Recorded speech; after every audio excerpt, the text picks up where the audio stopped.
Bebe Shen. Nagawa ko na ang iniutos nyo. Gumawa ako ng pagkakataon para magkakilala sina Miss Zhu at Miss Wen. Nandun sila sa banda roon. Ang dalawang to ang mga babae ng asawa ko sa labas. Pareho nilang hindi alam na pinagsasabay kaming tatlo ng asawa ko, lalong hindi nila alam na 3 taon na kaming kasal.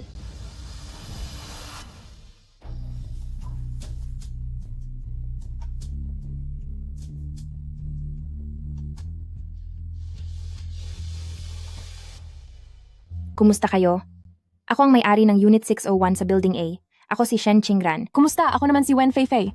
Ang liit nga naman ng mundo. Sa tapat mo lang ako nakatira, magkapit bahay pala tayo. Uy, mahal. Kamusta? To sa tingin mo? Pwede na.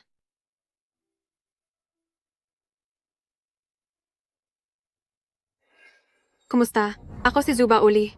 Sa itaas mo lang ako nakatira? Nagkataon nga naman. Hindi lang ito basta nagkataon. Sadyang gusto lang ni Meng Xiangli na makatipid sa oras para madali kaming mapagsabay-sabay. Oo nga, nagkataon lang talaga. Ang bigat naman ng pulseras na to. Masakit na sa pulso. Ay, pareho pala tayo ng pulseras. Uy, Ate Bauli, ang pulseras mo, mukhang katulad din ng sa amin. Maliit na bagay lang to.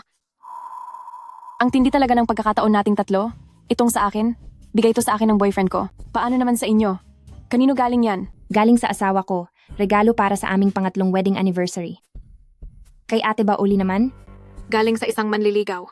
Hindi ko naman talaga hilig magsuot ng ganito. Sinuot ko lang para maiba naman. nagkataon nga talaga, parang itinadhana tayong tatlo. Hindi lang dahil magkalapit tayo ng tirahan, kundi dahil pati panlasa ng mga partner natin ay magkatulad din. Uy, sa susunod kapag may oras, isama natin ang mga partner natin at mag-get together tayo? Sige ba? Pero ang boyfriend ko kasi, masyadong busy palagi.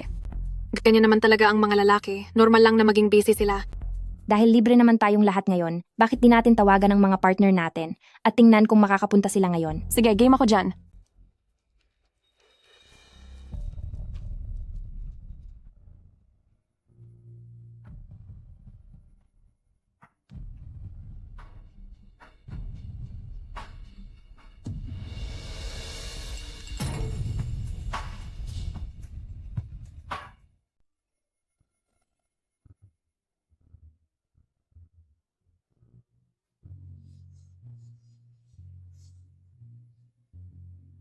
Mahal, pasensya na. Biglang kailangang mag-overtime ngayon. Sa susunod na lang. Baby, sorry na. Baka kailangang mag-overtime hanggang gabi ngayon. Babawi ako sa'yo bukas. Nasaan ang address? Papunta na ako agad.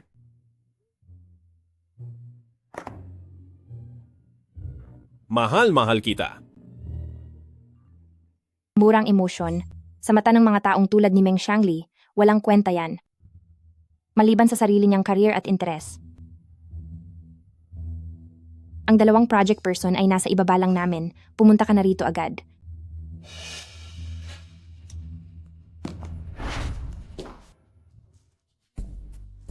Paparating na ang asawa ko. Nakakaingit ka naman, Ate Qingran. Sabi ng boyfriend ko, kailangan niyang mag-overtime ngayon. Ate Bauli, nasaan ang boyfriend mo?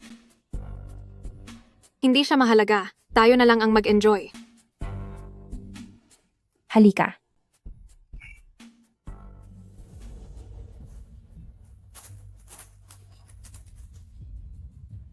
Asawa ko dito.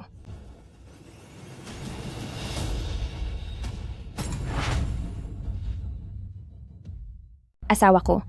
Dito.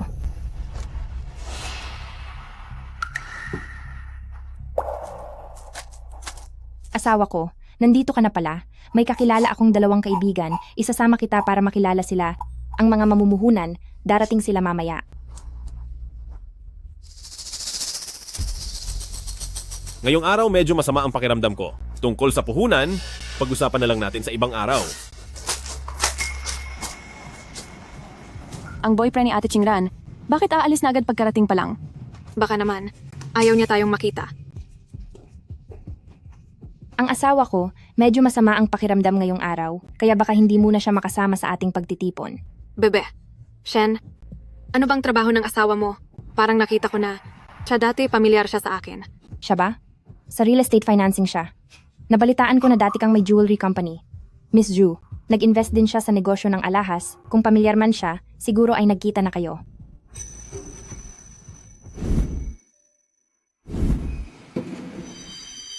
Nagustuhan mo ba?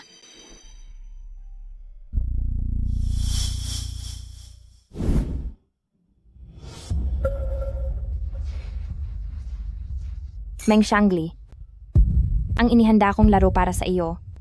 Nagsisimula pa lang. Noong unang beses kong nalaman na nangangaliwa si Meng Shangli, dahil pala iyon sa dalawa niyang cellphone.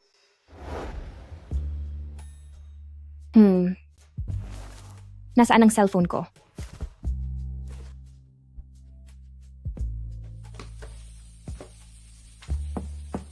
Mahal ko, nakita mo ba ang cellphone ko?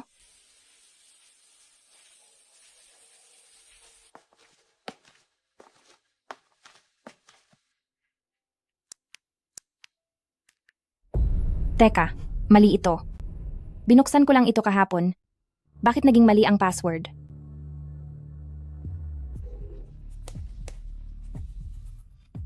Hindi. Pinalitan ni Shangli ang password nang hindi man lang sinasabi sa akin. Mahal ko.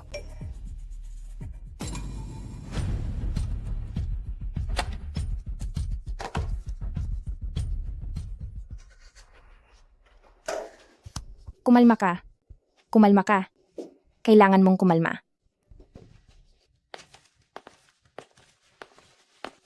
Asawa ko, anong sabi mo? Hindi ko narinig ng maayos.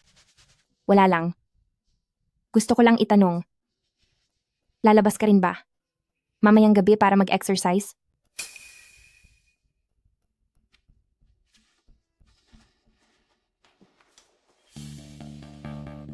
Di ba gusto mo nang magkaanak? Sabi rin ng doktor, makakatulong ang pag-ehersisyo para makabuo tayo. Mahal ko, napakabait mo talaga sa akin. Sige, magpapalit muna ako ng damit.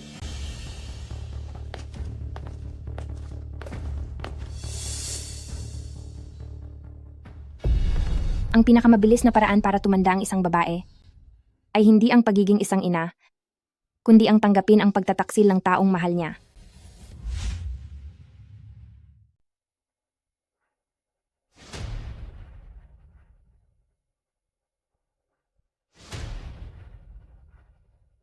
Ang sombrerong ito ay hindi bagay sa suot mo.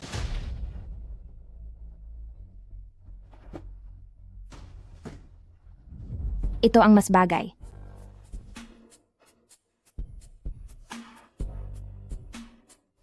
Sige, magaling talaga ang panlasa ng asawa ko.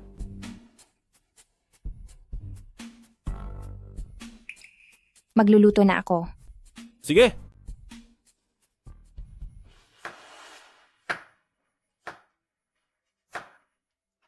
Mahal ko, lalabas muna ako para mag-exercise.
Mahal ko, naiwan ko ang susi ng kotse ko.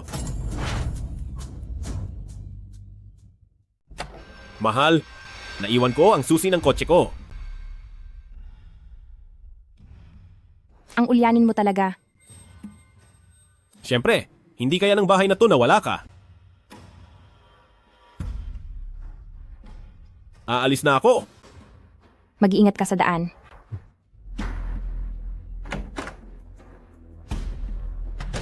Hindi. Hindi maaaring maging ganito si Shangli. Baka naman ito lang ay cellphone niya para sa trabaho. Hindi ko dapat siya pinagdududahan ng ganito.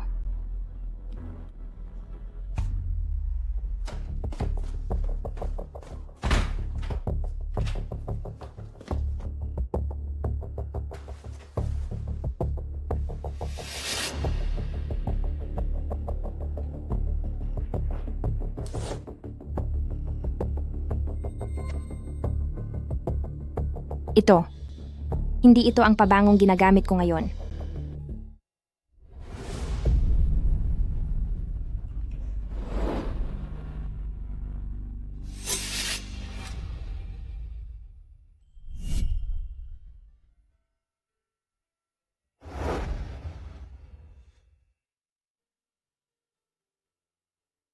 Mahal, happy first wedding anniversary.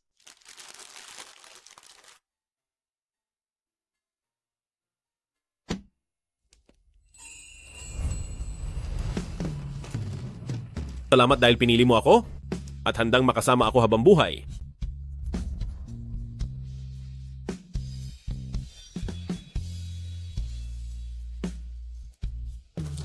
Mahal, patawad. Kasi ang kumpanya nagkaroon ng kaunting problema sa pera. Huwag kang mag-alala. Kapag nakaangat na ulit ang kumpanya, babawi ako at sasamahan kita palagi. Ito para sa'yo. Hindi. Hindi ko to pwedeng tanggapin. Pamana pa ito sa'yo ng tatay mo. Ano ka ba? Bayaran mo na lang ako kapag may pera ka na.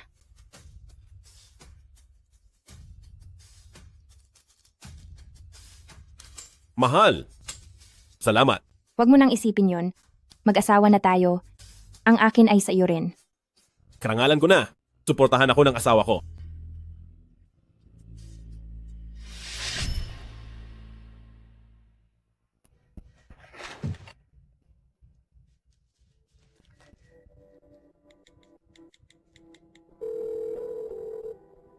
Magandang araw. Ano pong may paglilingkod ko sa inyo? Pakisuri nga po ang mga transaksyon nitong nakaraang 6 na buwan. Sige po. Nitong nakaraang linggo, gumastos kayo ng 750,000 piso. Noong nakaraang Lunes, araw iyon nung binilhan ako ni Meng Shangli ng bag. Pero 250,000 lang ang bag na yon. Bakit 750,000 ang nabawas? May iba pa bang malalaking gastos? Noong ika-30 ng nakaraang buwan, gumastos ng 3 milyong piso. Ika-30 ng nakaraang buwan, binigay sa akin ni Meng Shangli ang pulseras na ito. Pero 1 milyong piso lang ang halaga nito. Kaya naman,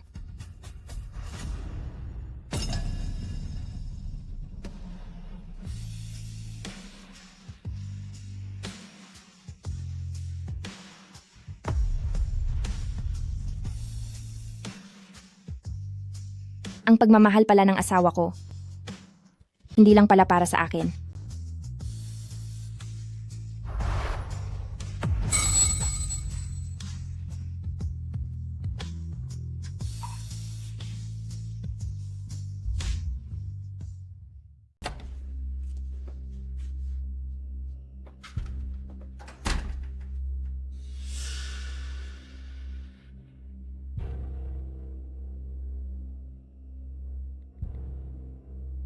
Hello, magandang araw. Dito po sa Vino Exclusive Store, ano po ang maipaglilingkod namin sa inyo?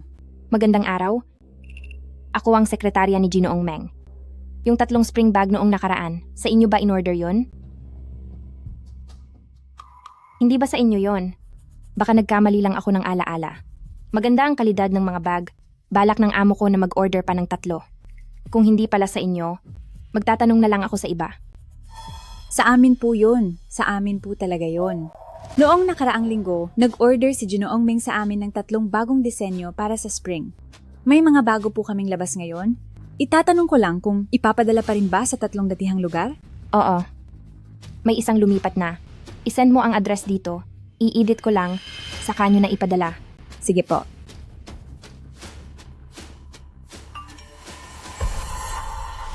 Di ko akalain. Meng Shangli, nagagawa mo palang ilagay ang 2 kabit mo nang malapit lang sa akin. Pati yung isa ay nasa kabilang pinto lang. Tulungan mo akong suriin ang mga ari-arian namin ni Meng Xiangli. Shen. Na-check na po namin para sa inyo. Ang mga ari-arian nyo ni Ginoong Meng, may balanse na 6 na piso at 80 sentimo. 6 at 80. Yung mga iniwan kong alahas sa inyong kumpanya, magkano ang halaga? Sige po, sandali lang. Hello, BB Shen. Yung mga nakatago sa amin na mga alahas, bag at singsing na diamante, puro peke at gaya-gaya lang po ang mga ito. Siniyasat ko na rin po pala ang mga asset ng kumpanya sa ilalim ng pangalan nyo na ilipat na lahat ni Ginoong Meng. Ngayon, ang kumpanya ng gusaling Tianrong ay nasa ilalim na ng pangalan ni Ginoong Meng at bago pa kayo magpakasal ni Ginoong Meng ay naitayo na ang kumpanyang ito. Meng Xiangli, planado mo pala ang lahat. Siya nga pala, ang 5 milyong piso na bayad pinsala mula sa aksidente sa trabaho ng tatay nyo, pati na ang iniwan niyang 20 milyong piso na pamana na ilipat na lahat ni Ginoong Meng sa account niya sa ibang bansa. At yung bahay na binili ng tatay nyo para sa kasal nyo, ibinebenta na rin ni Ginoong Meng sa ahente. Sige. Naintindihan ko na.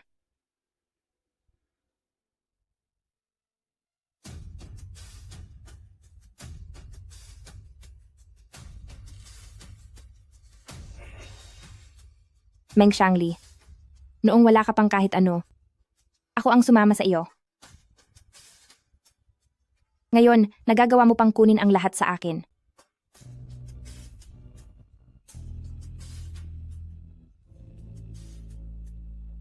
Hello? Hello? Itatanong ko lang, si Uncle Sue ba ito? Ako ang anak ni Shen Xiong, si Shen Qingran. Oo. Ako nga ito. Uncle Sue, ang pagkawala ng tatay ko, hindi ba parang kahina-hinala? Paano naman makakalimutan ni Papa ang kaarawan ng ranran ko? Kinansela ko ang lahat ng meeting. Ngayon, pabalik na ako sa inyo. Alam ko namang pinakamabait sa akin si Papa. Hihintayin ka namin ni Xiangli dito sa bahay. Sige, sige. Binilhan pa. Kita ng cake.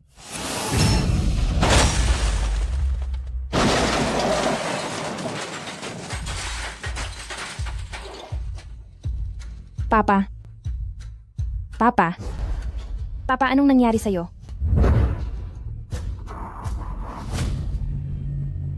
Bilis, tulungan niyo siya. Tulungan niyo siya.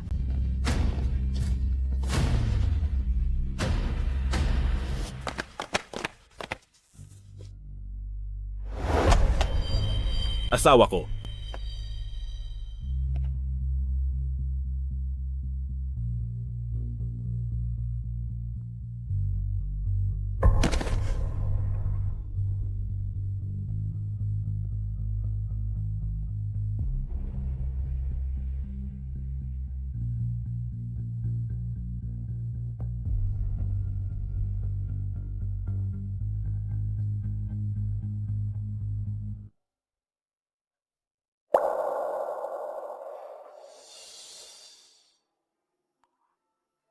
Kayo po bang pamilya ng nawala?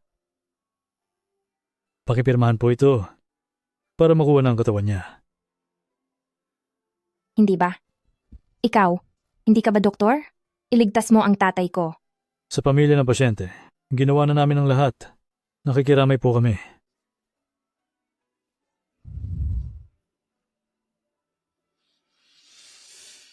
Asawa ko.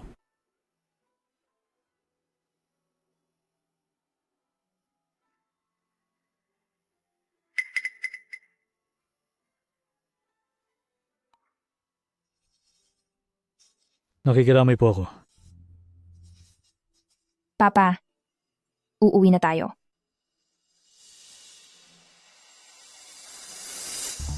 Ay, sandali lang po. Kayo po ba ang pamilya ng nawala? May ilang detalye pa na kailangan ninyong punan. Ah? Ako po ang manugang niya. Gusto muna ng asawa ko na. Makasama ang tatay niya. Ako na ang makikipag-usap sa inyo. Sige.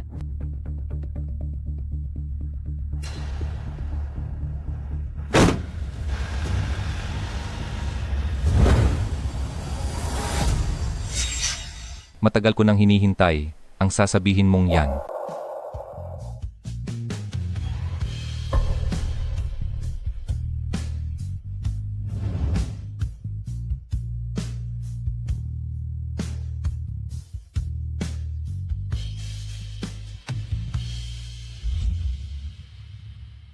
Ito ang mga ebidensya noong nangyari ang aksidente ng papa mo. Akala nating lahat noon na aksidente lang ang nangyaring iyon sa kalsada. Hanggang sa kalaunan, pinag-aralan ko ang mga ebidensya. Sa tingin ko ay sinadya ito ng kung sino. Kung ganoon, bakit? At hindi nyo sinabi sa akin noon? Tinawagan kita. Pero ang asawa mo ang sumagot. Sabi niya, sa wakas ay naka-move on ka na mula nang mawala ang papa mo, kaya wag na raw kitang guluhin. Mahal ko? Napagod ka? Masyado ka ng hapo? Nag-aalala ako sa'yo. Gamitin mo ang pagkakataong ito para makapagpahinga ka ng mabuti rito sa bahay. Kung alam lang, ni Papa, na ganyan ang kalagayan mo ngayon, siguradong mag-aalala rin siya ng husto.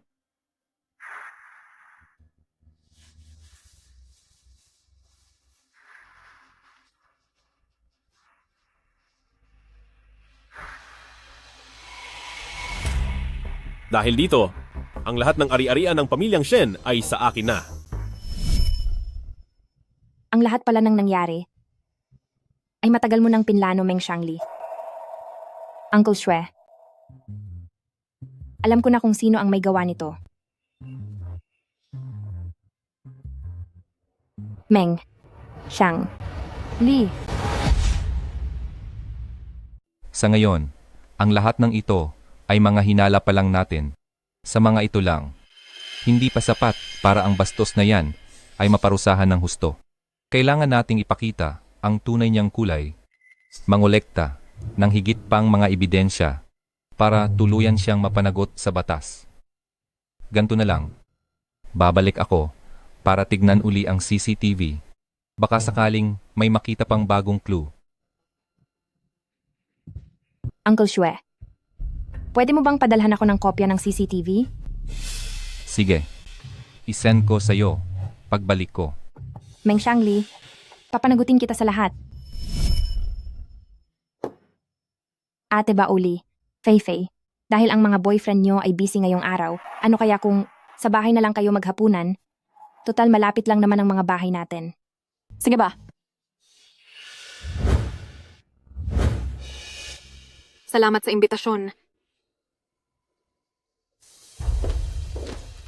Mahal ko, halika na rito. Ipapakilala kita sa mga bago kong kaibigan. Nandyan na!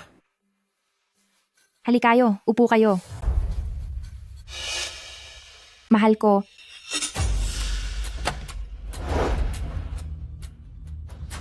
Meng Shangli, magsisimula na ang magandang palabas.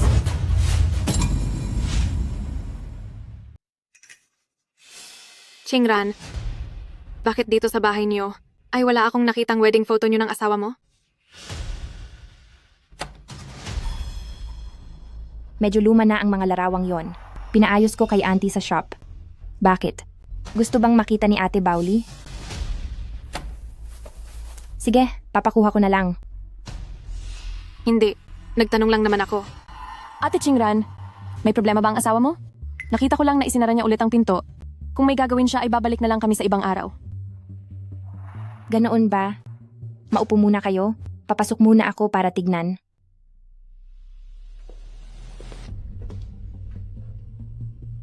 Sandali lang ha.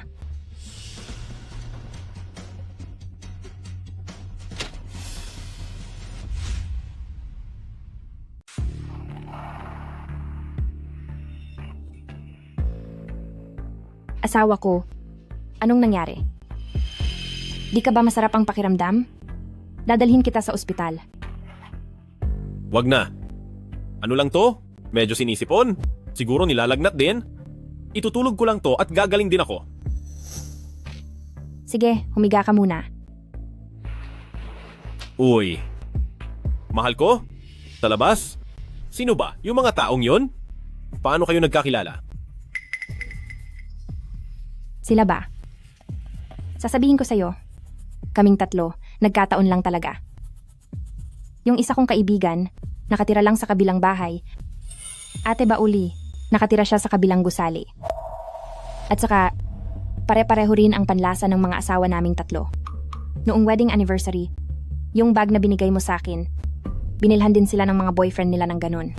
Pati tong pulseras na bigay mo, bumili rin ang mga boyfriend nila. Asawa ko, sa tingin mo, di ba nakakaaliw na nagkataon lang to? Sabihin mo, hindi ba ang laking pagkakataon nito?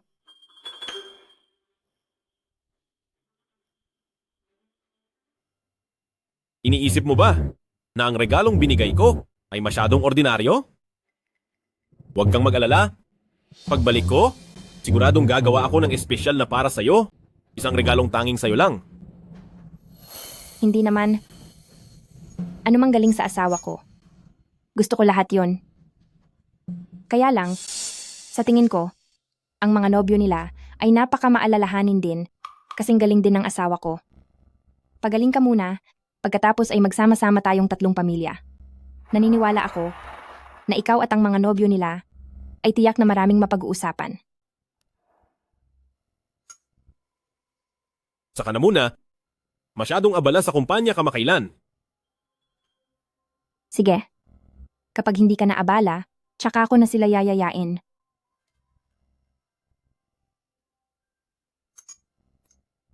Magpahinga ka muna. Kukuha lang ako ng gamot mo. Mahal ko? Pwede bang? Sabihan mo ang mga kaibigan mo na sa ibang araw na lang pumunta? Alam mo naman, mababaw ang tulog ko. Kapag may ibang tao rito, hindi ako makakatulog ng maayos. Sige, sasabihan ko sila.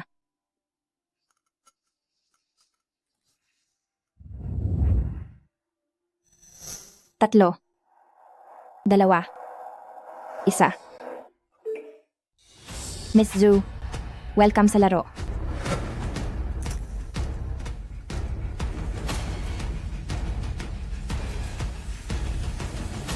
Ming Shangli, niloko mo ako.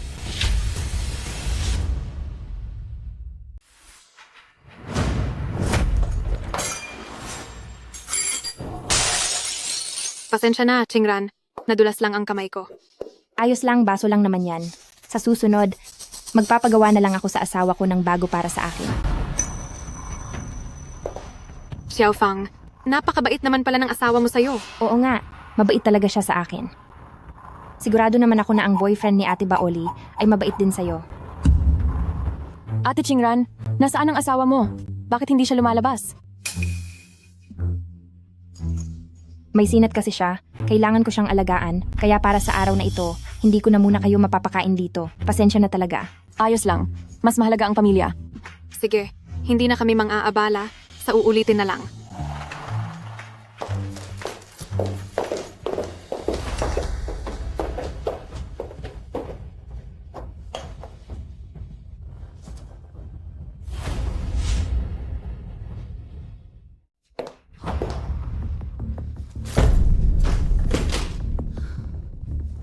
Ming Shangli, walang hiya ka.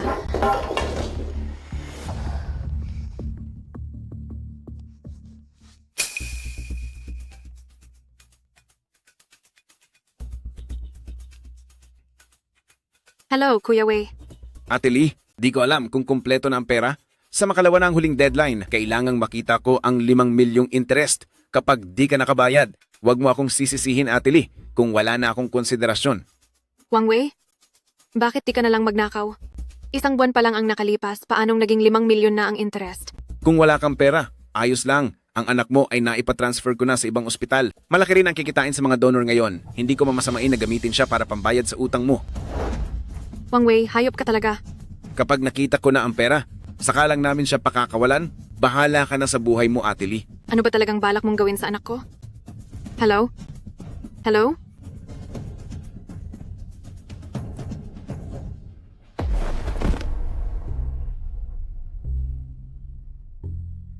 Anle, patawarin mo si Mama. Kasalanan ko ang lahat. Huwag kang mag-alala. Hindi hahayaan ni Mama na mapahamak ka. Ang laking isda na nito, hindi kita hahayaang makawala ng ganoon lang. Kailangang magpaliwanag ka sa akin mamayang gabi. Ayaw mo namang gumawa ako ng eksena sa kumpanya mo, di ba? Tutal ang lupang yan sa Haocheng. Hindi pa niyo napipirmahan ang kontrata. Juba Oli, huwag kang gumawa ng gulo. Hihintayin kita sa bahay ng alas 8 ng gabi.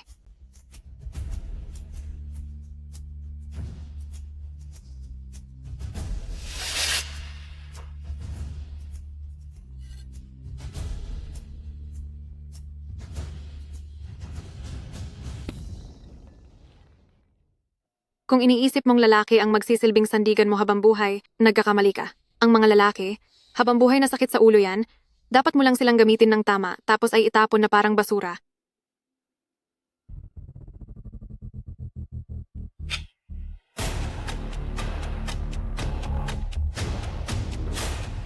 Meng Xiangli, ito ang ibinibigay ko sa iyong unang regalo sa ating paghihiwalay.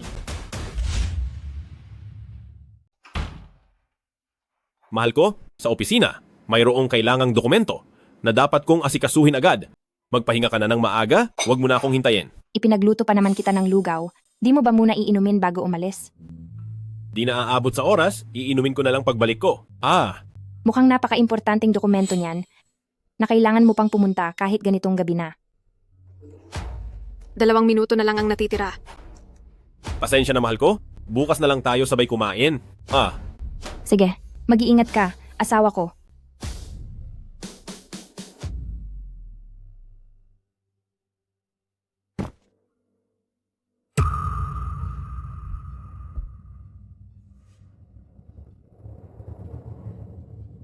Mahal, anong problema?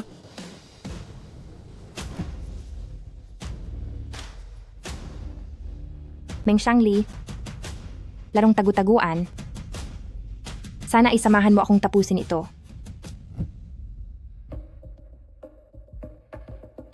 Mahal, baka naman may mali kang iniisip sa akin?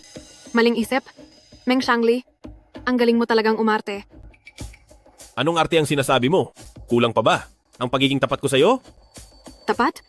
Nakakasuka ka talaga. 3 taon ka na palang kasal. Kung hindi ko pa ito nalaman, balak mo ba itago ito sa akin habang buhay? Oo. Kasal na nga ako. Pero, ang taong mahal ko ay ikaw lang. Huwag mo akong pasukahin dito. Hindi ko kailangan ng pagmamahal mo.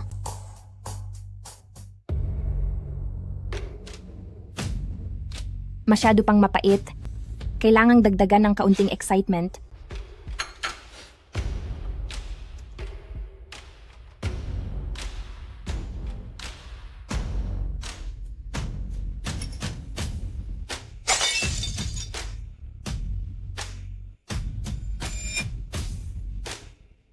Para maging mas masaya to.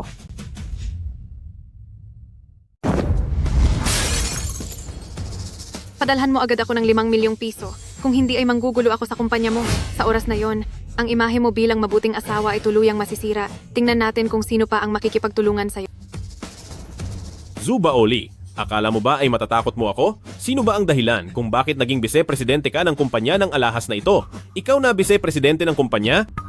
Nagtaksil at naging kabit ko. Iisipin lang ng mga tao na ang galing ko. Samantalang ikaw ay nagpapakababa lang. Tinatakot mo ba ako? Meng Xiangli, kapag ipinagsabi ko ang lahat ng ito, mananatili pa kaya ang ningning mo ngayon? Ikaw? Sa wakas, alam ko na kung bakit ang asawa mo ay may apelyidong Shen. Ang galing mo talagang magplano. Winakasan ng ama, kinuha ang ari-arian, at pinakasalan pa ang anak na babae. Kapag sinabi ko ang lahat ng ito kay Shen Qingran, ano kayang mangyayari sa kanya? Sige. 5 milyong piso, ibibigay ko sa'yo. Pero huwag mong kakalimutan, kasama ka rin sa gawaing ito. Kung mawawala ako, sabay-sabay tayong mawawala. Hawak ko ang mga ebidensya laban sa'yo ikaw? Mayroon ka ba laban sa akin? May batas na tayo ngayon. Ang mga ebidensyang hawak ko ay sapat na para ipakulong ka habang buhay. Huwag mo akong sagarin. Bihira lang kitang makitang ganyang kagalit. Gustong-gusto ko talaga ang pagiging masama mong yan.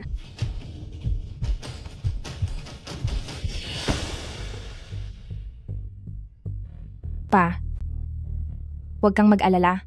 Pagsisihan niya ang lahat ng ginawa niya.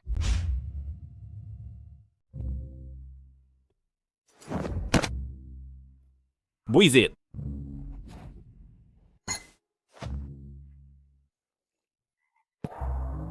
Org. Ubo.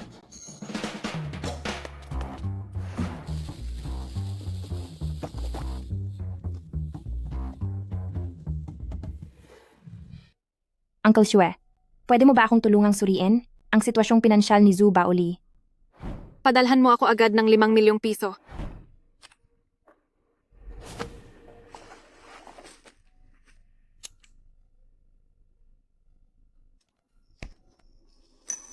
Ang susunod na target ay ikaw na.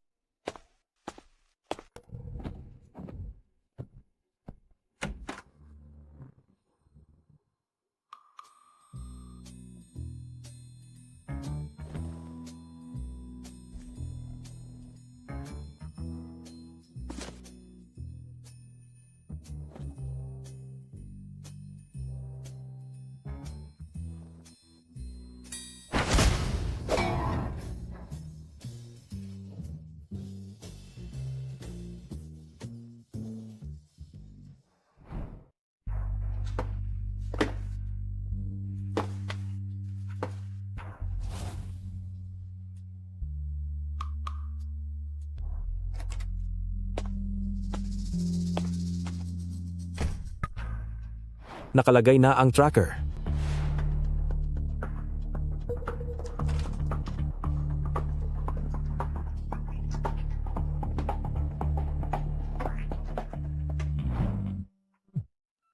Hello, Uncle Shue. Nahanap ko na ang impormasyon tungkol kay Zhu Baoli. Mayroon siyang 4 na taong gulang na anak na babae na may sakit sa puso. Sa paglipas ng mga taon para sa pagpapagamot ng anak niya, naubos na ang lahat ng naipon niya. Bukod pa rito, ang kumpanya niya ay nagkaroon ng ilang problema. Nang utang siya sa loan shark noong nakaraang linggo ng 30 milyong piso. Salamat, Uncle Shue.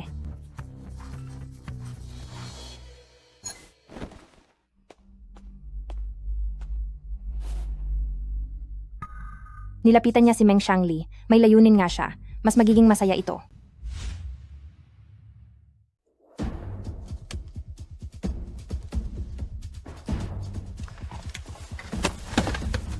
Sabihin mo na, ang hawak mong bagay? Magkano ba talaga ang halaga niyan? Gusto mo bang bayaran to? Natatakot lang ako na masira mo ang plano. Sige ba? 30 milyon. Bigyan mo ako ng 30 milyong piso at ibibigay ko lahat ng ebidensya sa'yo. Bahala ka na kung anong gagawin mo. Zhu Baoli, huwag kang masyadong abusado. Hindi naman. E di huwag na lang.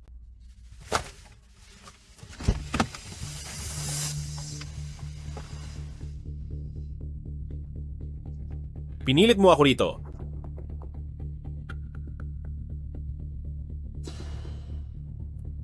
Gawin nyo na. Tapusin nyo siya. Anong klaseng tao kaya ang kusang susunod sa akin? Siyempre, yung mga taong nawawalan na ng pag-asa. At Meng Xiangli, ibinigay mo pa ang pagkakataon sa mga kamay ko. Ibibigay ko ang 5 milyong piso. Huwag mong saktan ang anak ko.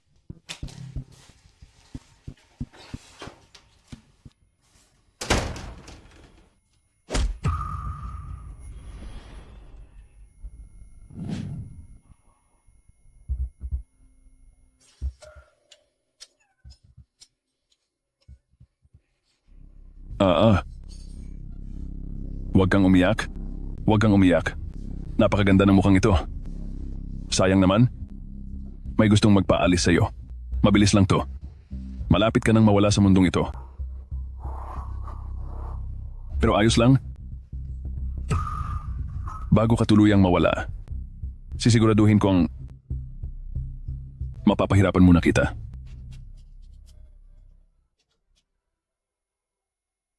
Heto na ang latigo.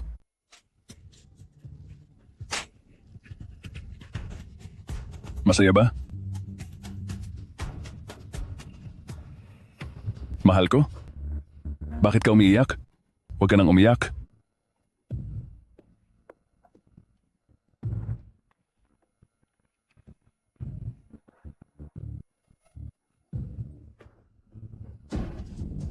Tama, sige. Umiyak ka pa.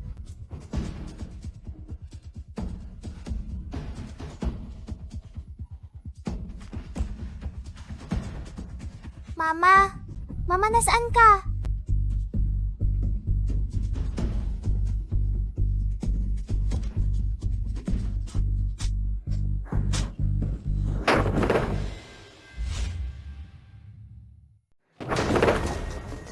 Sino kayo?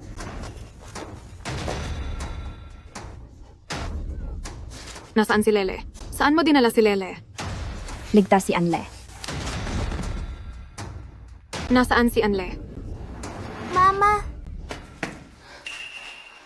Lele? Mama? Lele? Lele? Mama! Huwag ka nang umiyak. Ayos na si Lele. Niligtas ni tita si Lele.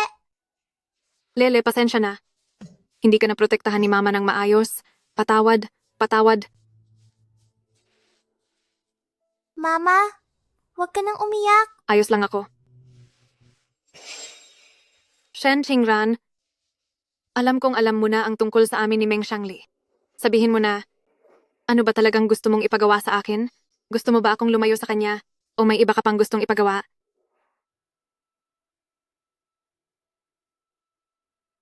Matalino ka, Miss Ju.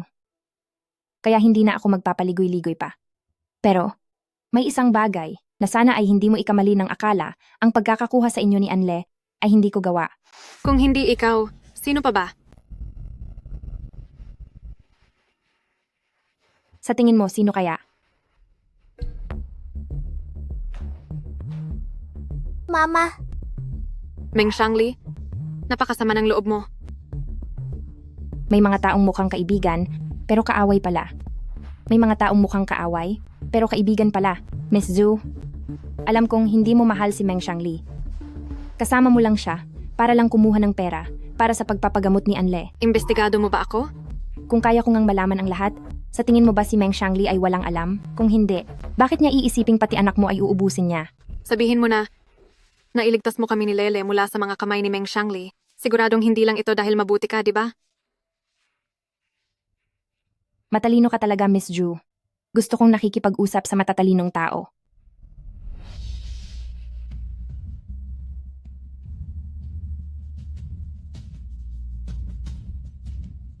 Gusto kong sumama ka sa akin para unti-unti siyang wakasan. Unti-unti ko siyang wawakasan. Pero huwag kang mag-alala. Ang lahat ng gusto mo, kaya ko ring ibigay sa'yo. Bakit naman ako maniniwala sa'yo? Dahil isa kang ina. Naniniwala ako na ayaw mo ring makita si Anle na malagay ulit sa ganitong panganib. Lele, Lele, Lele. Ibigay mo sa akin. Ibigay mo sa akin.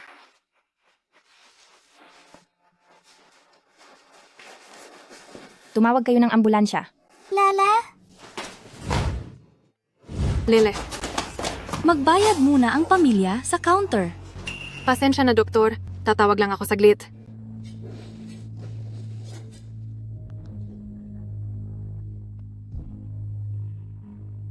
May 200,000 piso ang card na to. Hindi man marami, pero makakatulong sa oras ng pangangailangan. Salamat. Gawing kaibigan ang kaaway sa 2 hakbang lang. Alamin ang kailangan niya at tulungan siya. Doktor. Doktor, kumusta ang anak ko, doktor? Ligtas na ang bata. Kailangan niya lang magpahinga na mabuti. Magiging maayos din ang lahat. Salamat. Maraming salamat po talaga. Trabaho po namin ito.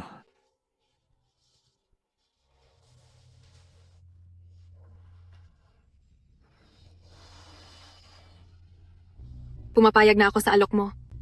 Kung ganoon, Miss Ju, aasahan ko ang maayos nating pagtutulungan. Makaaasa ka.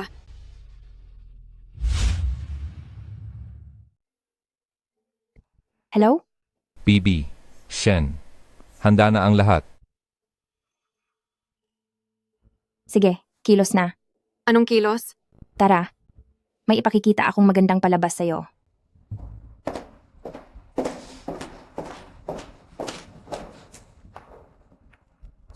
Upo.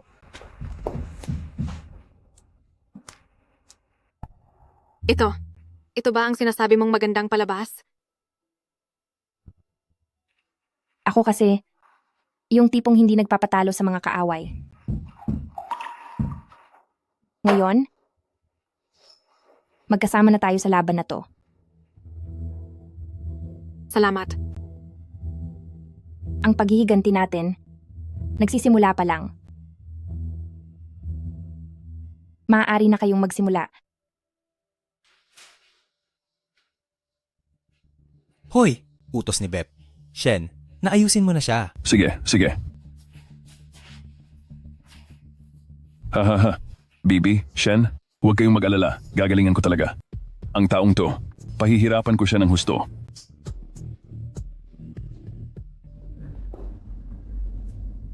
Mr. Meng. Mr. Meng.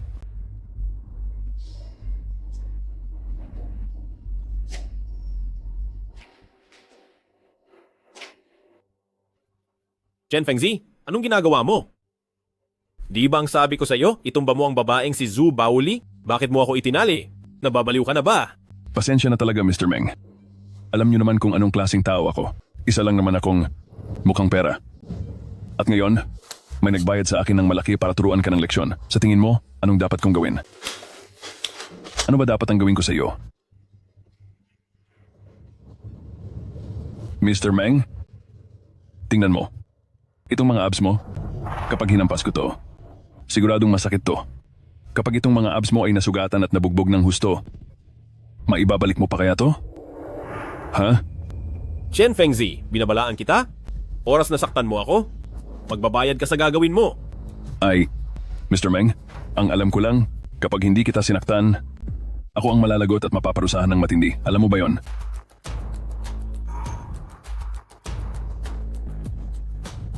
Ikaw.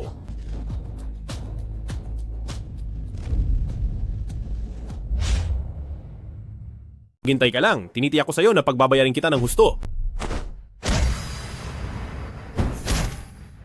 Haha. Ang saya.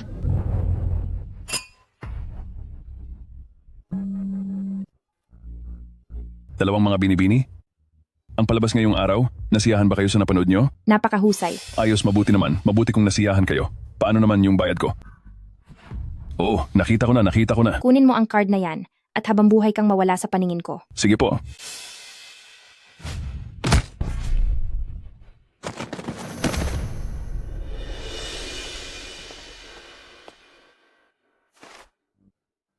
Malinis na ang lahat dito. Salamat, Uncle Shue.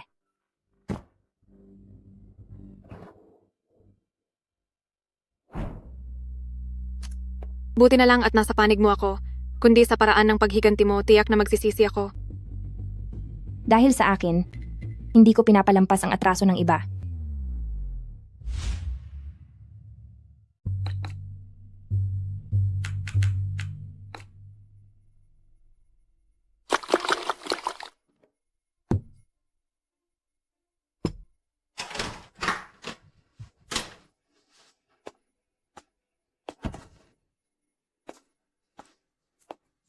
Asawa ko. Sino ang may gawa nito sa'yo? Wawakasan ko siya. Ay? Talagang mahal ako ng asawa ko. Dapat tayong tumawag ng pulis para hulihin ang mga taong to. Ay? Ayos lang ako? Siguro ay galing sa kalabang kumpanya. Dahil nakuha ko ang proyekto nila, kaya sinasadya nilang gantihan ako. Huwag ka na mag-alala sa akin. Gamutin mo na lang ako at lagyan ng alkohol. Sige, halika rito. Ako na lang. Tiisin mo na lang muna ha. Lalagyan na kita ng gamot. Hindi. Hindi ko pa nga nalalagyan.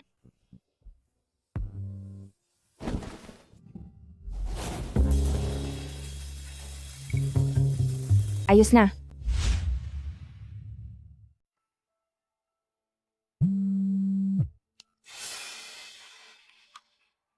Halo? Si Kuya Shangli ba ito? Ako to. Pasensya na sa tono ko kahapon, mali ako na nakipag-away sa'yo. Huwag ka na magalit sa akin, pwede ba? Ano na namang pakulo ito, Zuba Uli? Magpapanggap ka sa harap ko ngayon. Tingin mo ba talaga maloloko mo ako? Zuba Uli. Huwag mo akong lokohin. Kuya Shangli, anong sinasabi mo? Alam kong nagkamali ako kahapon. Dahil gustong-gusto mo ang mga ebidensyang itinago ko noon, ibibigay ko na sa'yo. Kilalang kilala ko kung anong klase kang tao. Kuya Shangli, paano mo nagagawang isipin yan sa akin? Naisip ko lang na tama ka. Sakaling dahil sa galit ko ay isumbong ko ito. Hindi ito makakabuti sa ating dalawa. At sa loob ng maraming taon, ang nararamdaman ko para sa'yo Hindi mo pa rin ba naiintindihan? Sige, tingnan natin kung anong gimmick ang gagawin mo. Sige. Pupunta ako bukas para kunin yan. Pero gusto kitang makita ngayon. Alam mong pabago-bago ang isip ko. Hindi ako sigurado kung bukas ay ibibigay ko pa to sa'yo. Paano kung magbago ang isip ko? Sige. Pupunta na ako ngayon.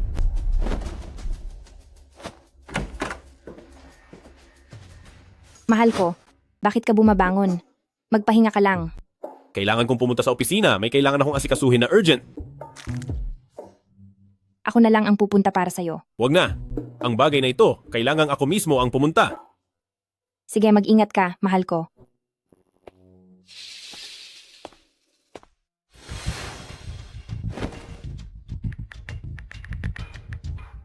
Papunta na siya.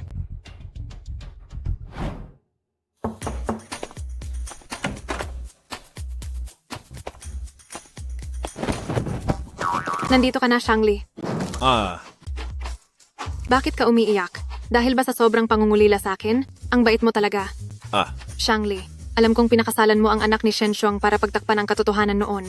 Ngayon ko lang naintindihan ang hirap mo. Kung wala ka, wala ako rito ngayon. Hindi ako ganun kamanhid na babae. Patawarin mo na ako sa pagkakataong ito. Bitawan mo muna ako bago tayo mag-usap. Hindi, ayaw kong bumitaw.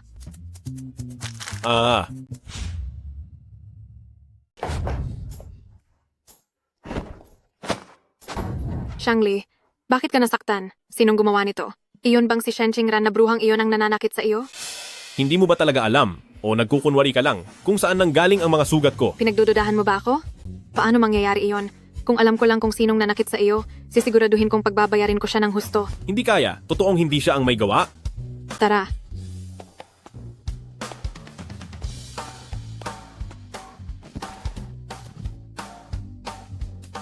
Paano na ang bagay na iyon? Huwag kang mag-alala. Hindi ako magbabago ng isip. Kukunin ko na para sa iyo.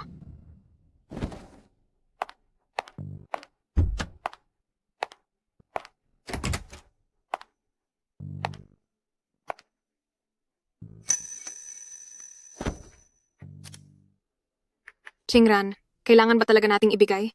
Pag binigay natin, wala na tayong hawak na alas laban sa kanya. Ang pagpamingwit ay kailangan ng pain. Kailangang magsakripisyo para kumagat ang isda.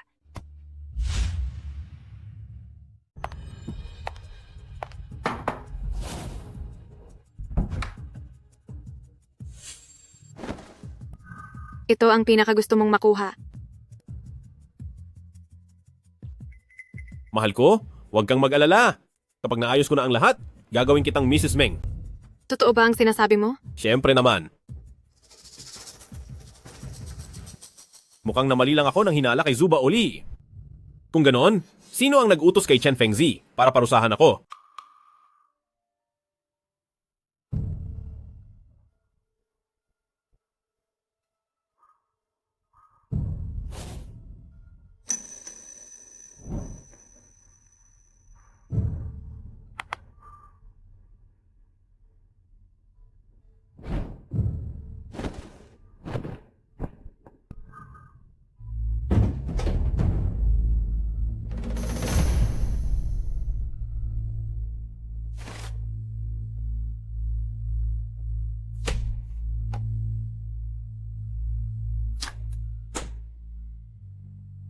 Ngayon, ang kaarawan ni Shen Qingran, mahal na mahal ni Shen Xiong ang kaniyang anak, kahit gaano pa siya kabuzi, uuwi siya para magdiwang. May ginawa na ako sa sasakyan ni Shen Xiong. Plano ko na ang lahat. Sa oras na makabalik si Shen Xiong, boom! Mawawala na siya ng tuluyan. Ang kaarawan ni Shen Qingran ang magiging huling araw ni Shen Xiong. Ha ha ha!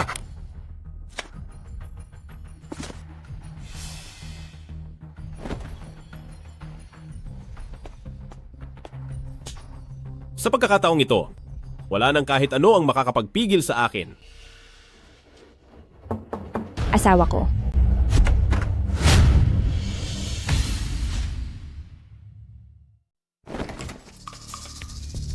Nasa library ka ba?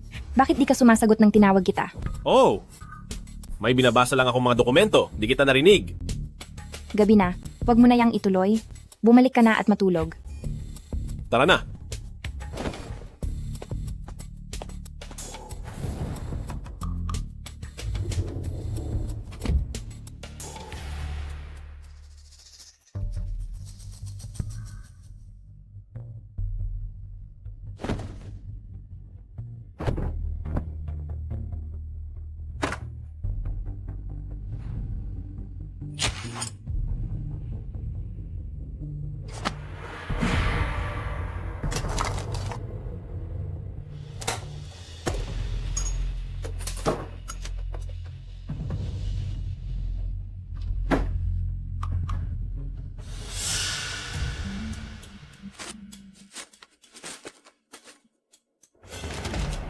Anak ni Shen Xiong, si Shen Qingran.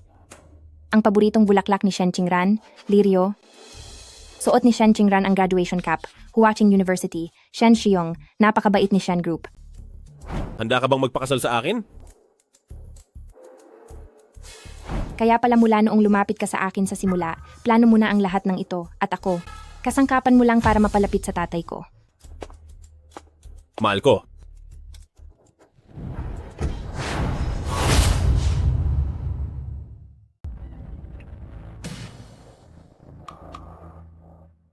Mahal ko, bakit gising ka pa? Gabi na. Bakit hindi ka pa natutulog? Nagbasa lang ako ng mga recipe. At nawili lang ako bigla.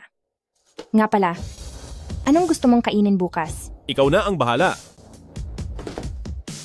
Tara na, matulog na tayo. Mauna ka na muna. Naalala ko lang, may kailangan akong tawagan para sa trabaho. Sige na nga.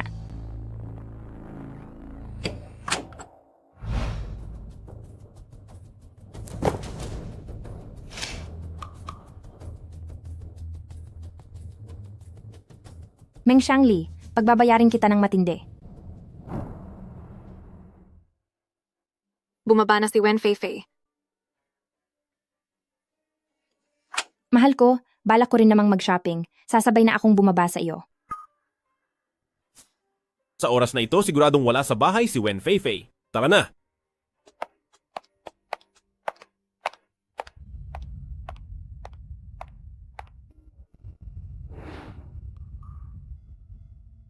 Mahal ko, tabingi ang kurbata mo.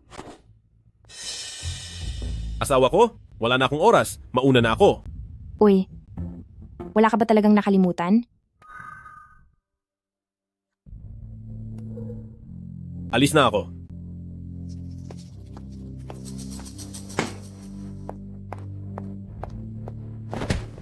Alam mo ba kung sino siya? Sino ba siya? Boyfriend ko siya.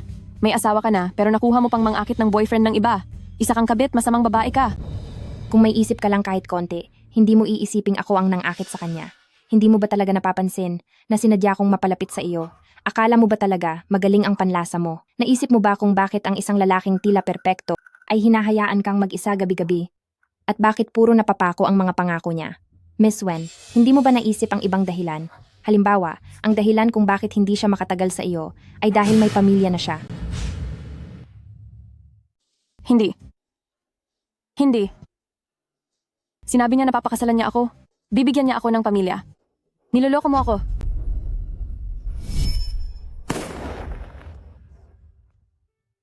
Maligayang kaarawan? Mahal, huwag kang umiyak. Nasasaktan ako para sa iyo. Hindi ko kailanman naramdaman na pahalagahan ako ng ibang tao. Alam mo naman, nung bata pa ako wala na ang nanay ko. Para akong isang batang walang matuluyan. Hanggang sa nakilala kita.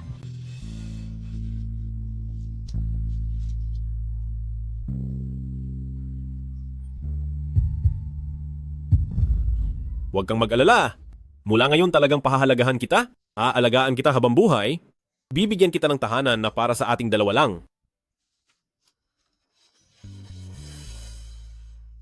Puro salita lang ang pangakong, yan, naniniwala ka talaga.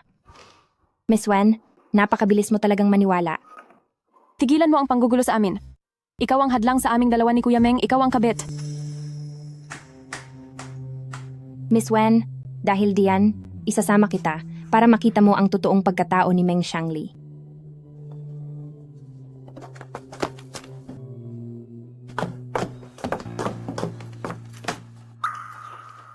Halika. Tingnan mo, ito ang sinasabi mong nagmamahal at papakasalan ka.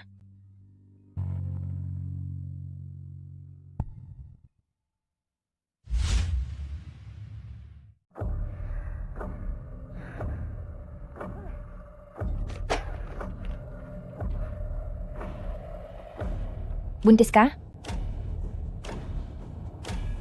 Anak ko ito. At wala itong kinalaman sa iba. Samantalang ikaw, may balak ka sa paglapit sa akin, di ba? Ayoko lang. Namaloko ka ng masamang lalaking yan. Miss Wen, di ba sabi mo mahal ka niya? Bakit di mo subukang tawagan para patunayan?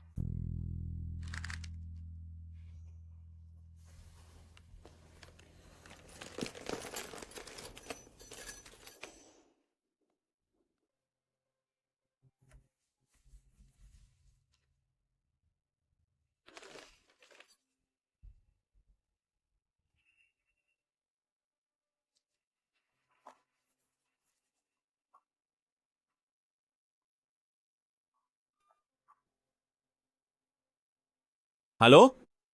Nasaan ka?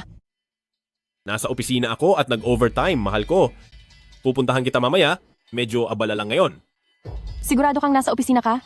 Siyempre naman. Nitong mga nakaraang araw, ay di ko masyadong naisip ang nararamdaman mo. Huwag kang mag-alala, pagkalipas ng ilang panahon, babawi talaga ako sa'yo. Wag na lang.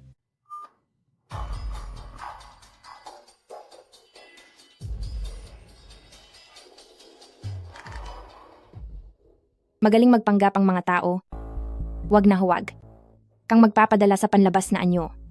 Para maparusahan ang ganyang klaseng lalaki, hindi sa pakikipag-away o sa pagkumpronta sa kaniya ng harapan, kundi sa pag-ubos ng lahat ng mayroon siya, hanggang sa tuluyan siyang mawalan ng lahat at magdusa. Miss Wen, nakita mo na ang totoo. Dapat ka nang magising, di ba? Tingnan mo, ang lalaking mahal na mahal mo, kung ano talaga ang pagkatao niya. Asawa mo siya? Hindi ka ba nasasaktan? Nasasaktan? Gusto ko na siyang mawala. Pero, sa tingin ko, Miss Wen, ikaw ang mukhang mas nasasaktan kung hindi ka pa rin naniniwala.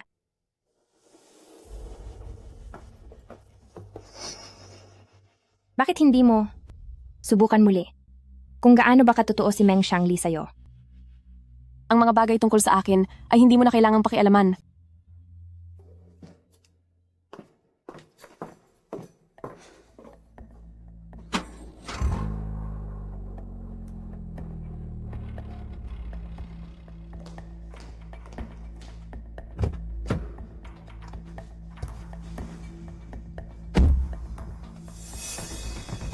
Qingran, bakit kailangang sabihin kay Wen Feifei? Hindi ka ba natatakot na baka sirain niya ang plano natin? Ang pag-ibig, nagbubulag sa isang babae. Pero kapag nagising na, magiging isang matalas na sandata ito. Tingnan mo.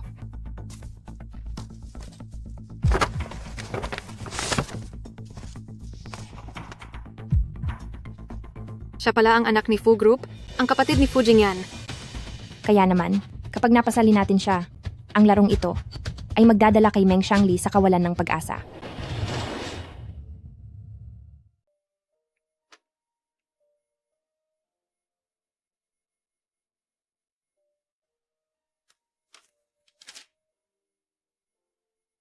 Anak, kung hindi ka gusto ng tatay mo, anong gagawin natin?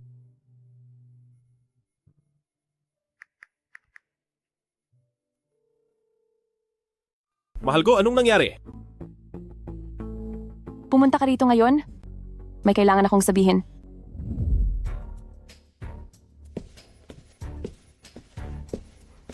Mahal ko? Ano yon?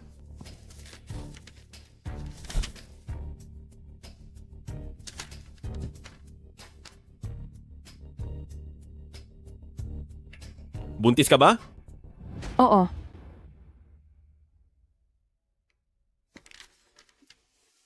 Mahal ko? Nagdalang tao ka.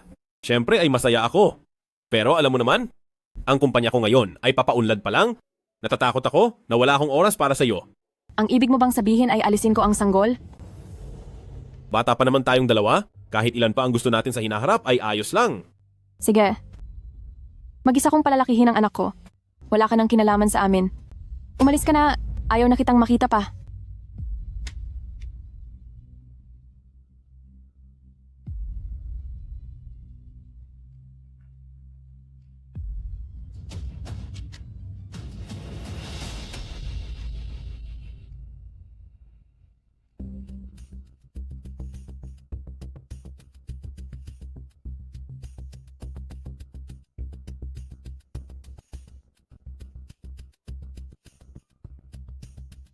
Halo.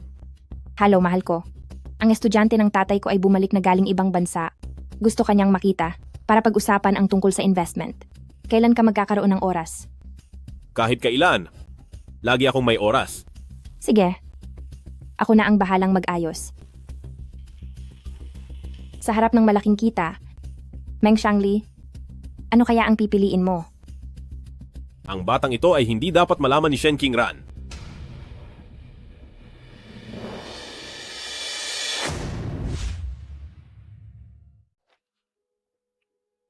Ligtas ang baby. Titiyakin ni Mama na ang baby ay malusog na darating sa mundong ito at magiging pinakamasayang bata.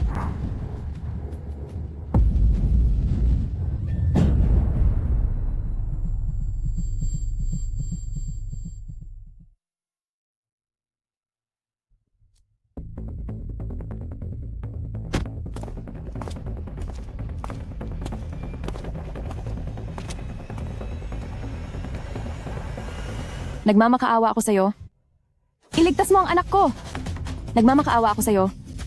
Iligtas mo ang anak ko. Ang anak ko, ang anak ko.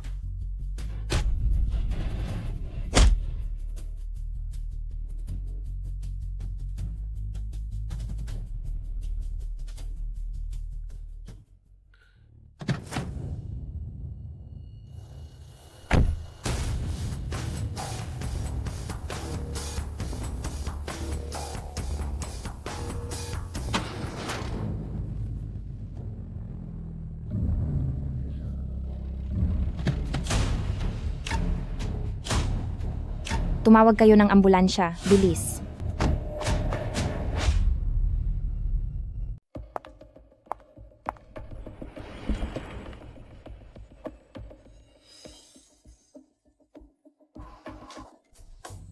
Feifei? Hello. Kuya ka ba ni Wen Feifei? Pakiusap. Pumunta ka agad dito sa ospital. Na-aksidente sa sasakyan ang kapatid mo. Anong address ng ospital? Itong si Meng Xiangli. Wala talaga siyang kwentang tao, pati sarili niyang anak hindi niya pinalampas. Ang taong walang puso, kayang gawin ang kahit ano. Pero, para kay Wen Feifei, maaari ring mabuting bagay ito. Tutal bata pa naman siya, at kaya pa niyang magsimula muli.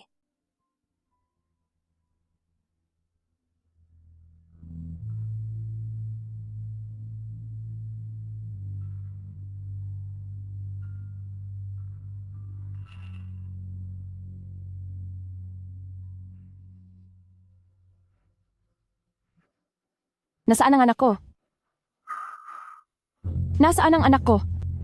Ikaw ba ang nagtanggal sa anak ko? Ikaw ba? Huwag mo kaming pagbintangan ng ganyan kay Ludong Bin.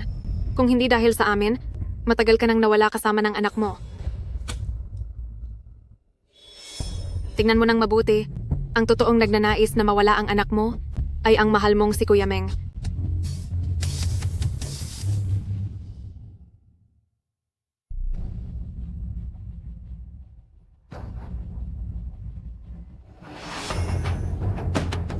Meng Xiangli, pagbabayarin kita sa ginawa mo sa anak ko.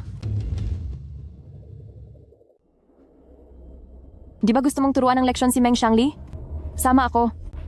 Ang biktima, sa wakas ay naging mangingisda na rin.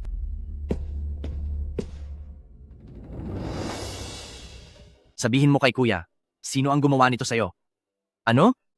Sino ang may gawa nito? Sabihin mo sa akin, sino ang gumawa nito? Miss Wen, may isang bagay lang. Sige, sabihin mo. Sana ay matulungan. Tayo ng kuya mo. Walang problema. Ako na ang magsasabi sa kanya. Ngayon naman, ipapaliwanag ko ang plano ko. Ang kumpanya ni Meng Xiangli ngayon ay marami ng utang at nalulugi na. Kailangan nating tatlo na mahanap ang mga kumpanyang kapartner niya. Pagkatapos, utusan mo ang kuya mo na sabihin sa kanya na handa nating kunin ang pinakamalaking lupa sa buong lungsod. Maging maayos sana ang pagtutulungan natin. Ikinagagalak ko. Magpahinga ka ng mabuti. Kontakin mo lang kami kapag may kailangan ka.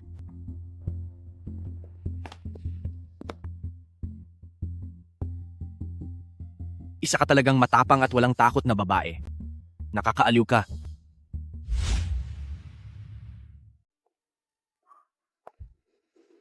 Mahal, patutulog na ako? Medyo napagod ako ngayong araw? Sige, matulog ka na muna. Titingin lang ako ng mga recipe. Sige.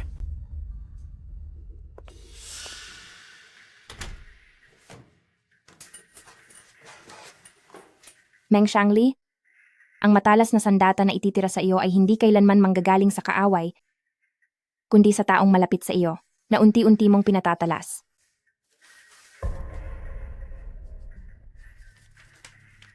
Ang pondo ng kumpanya ay matagal lang hindi makaikot ng maayos. Dati ay nailigtas kita. Pero sa pagkakataong ito, kailangan kitang tulungang mapabilis ang pagbagsak.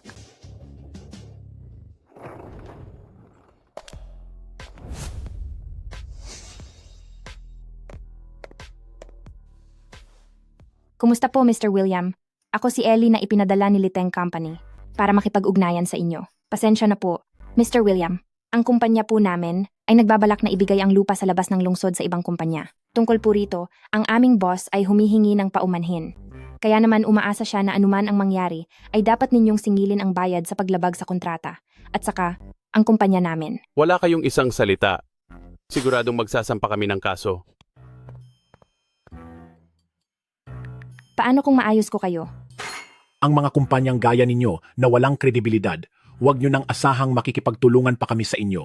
Sabi nyo pa naman kayo, ang nangunguna sa real estate, siguradong idedemanda kayo ng aming kumpanya hanggang sa malugi kayo. Salamat po. Siguraduhin nyo lang talaga na malulugi kami.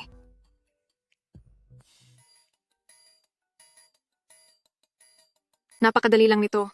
Galit na sila.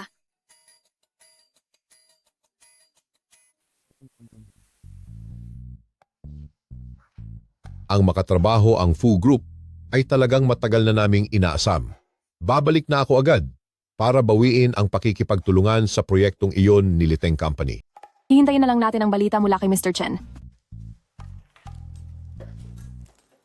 Tapusin na agad ang kontrata sa Liteng at bawiin ang karapatan sa paggamit ng lupa sa silangan ng lungsod.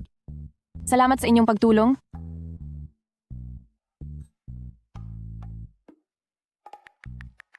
Naayos ko na rin ang sa akin. Mr. William, pag-usapan natin ito ng maayos, ang ating pagtutulungan. Sa pagitan nating dalawa, ay wala nang anumang ugnayan. Ang sulat mula sa abogado ay naipadala ko na. Bilisan ninyong bayaran ang aming mga nalugi. Kung hindi, formal kong idedemanda ang kumpanya ninyo. Mr. William, Mr. Meng, tayo po? Mr. Wang, huminahon po muna kayo. Hindi naman talaga sa wala kaming balak na makipagtulungan. Huwag po kayong ganyan. Pag-usapan natin ito ng maayos. Wala nang dapat pag-usapan. Bayaran nyo na agad ang multa sa akin. Kung hindi, sisiguraduhin kong mananagot kayo sa akin. Mr. Wang, Ginoong Wang. Mr. Meng, anong nangyayari? Ngayong araw ay pangwalo na ito. Nakasosyong pumunta rito para magkansela. Mr. Meng? Hindi kaya may nananabutahe sa atin sa likod natin? O kaya naman, may naglabas ng lihim ng kumpanya? Ang mga dokumento ng kliyente na katuwang ng ating kumpanya ay iniwan ko lang sa bahay. Paano itong malalaman ng ibang tao? Hindi kaya? Dahil ito kay Shen Qingran?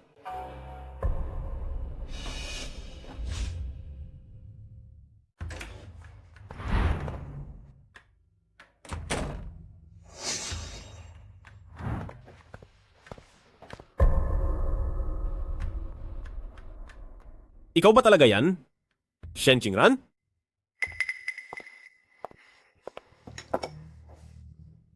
Mahal ko. Tikman mo dali.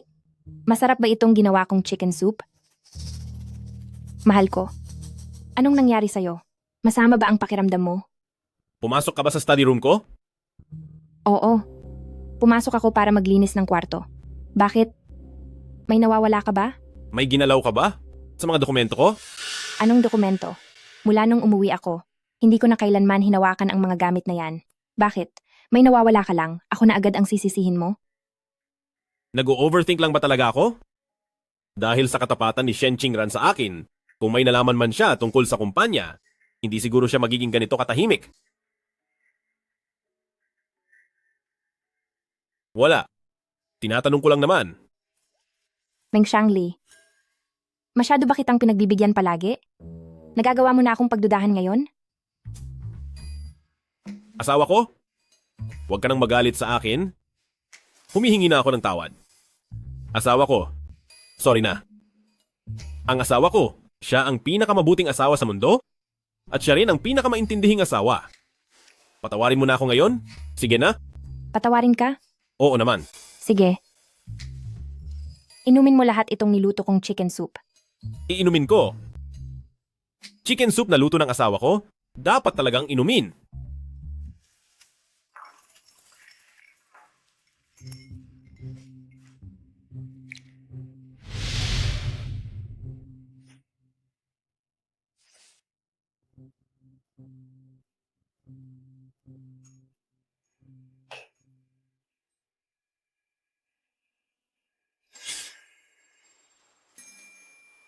Bakit, mahal ko? Hindi ba masarap? Hindi. Masarap siya. Kung masarap, uminom ka pa.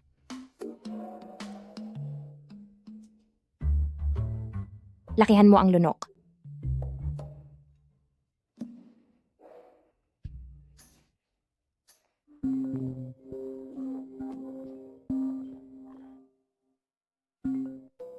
Hello? Mr. Meng, hinahanap tayo ng panig ni Fu Group para makipagtulungan sa pinakamalaking lupain sa Jing City. Anong sabi mo? Sige, pupunta na ako dyan ngayon din.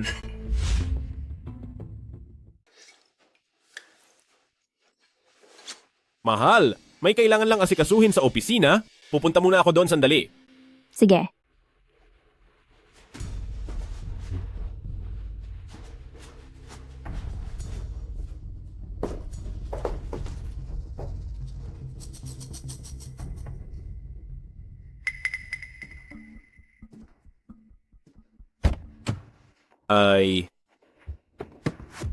Sige po, Mr. Wang. Kapag nakipagtulungan tayo sa Fu Group at nakuha natin ang lupa na yon sa Jing City, siguradong ang kumpanya ay hindi na makakaranas ng kahit anong krisis sa pera. Dahil ang mga gustong kumalas sa kontrata na maliliit na tao na yan ay masyadong mapangahas. Balang araw kapag naging matagumpay na tayo, pagsisisihan nyo rin to. Halikayo. Ipakikita ko sa inyo si Meng Shangli na nagpapatawa na parang unggoy.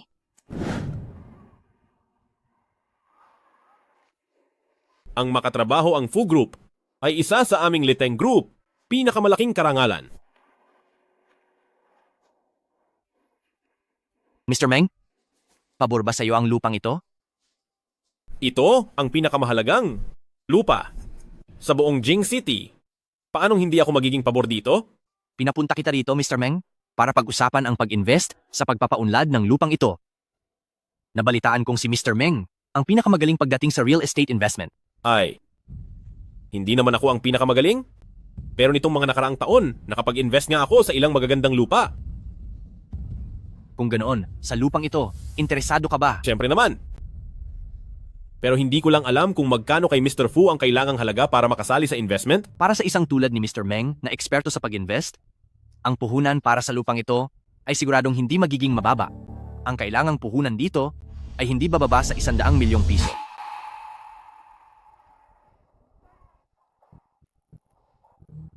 Iba talaga ang Fu Group. Ang pinakamababang puhunan pa lang ay parang pangarap na para sa ibang tao. Bakit? Hindi ba kaya ni Mr. Meng? Nabalitaan kong si Mr. Meng ay isang taong mapagbigay at matapang din, kaya naisipan kong makipagtulungan. O baka naman si Mr. Meng ay naghihirap na ngayon? Kung ganoon ay hahanap na lang ako ng ibang makakapartner. Kasi yung huling inimbita kong investor ay naglagak ng 600 milyong piso. Ang 100 milyon ay pinakamababang halaga na. O baka naman hindi kontento si Mr. Meng. Diretsuhin mo na lang ako, wag mo na akong paikutin pa. Nagbibiro lang po si Mr. Fu. Sa tingin ko ay walang investor ang hindi magugustuhan ang lupang ito. Kaya lang, kailangan ko pa ng 2 araw para pag-isipan ito. Pagkalipas ng 2 araw, siguradong ibibigay ko na ang sagot ko. Sige, bibigyan kita ng 2 araw. Pagkalipas ng 2 araw, ay maglalabas kami ng balita para sa bagong proyekto kapag doon pa nagnais sumali si Mr. Meng. Ay magiging mahirap na ito.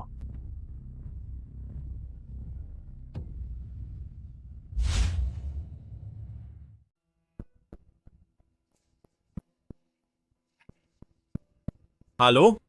Tulungan mo akong ilipat ang lahat ng asset mula sa ibang bansa pabalik dito. Sige po, Mr. Meng. 30 milyong piso ang pumasok. 38 milyon? Hindi pa sapat.